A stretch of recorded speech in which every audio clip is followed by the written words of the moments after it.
लगभग रिज रंग कर अगला कड़ी चालू है। रौरे मन दिल थाइम के रखो। हेलो ले रौर मन कर बीच में ये बखीरा गया मेरा के अलावा गया ये बखीरा गया मेरा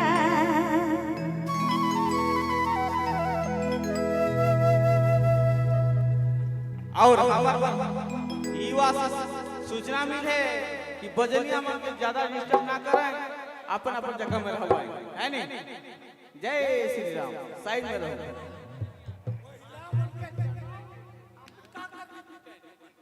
अपन जगह में कादो निकल जाए लेकिन वो जगह ना चाहिए।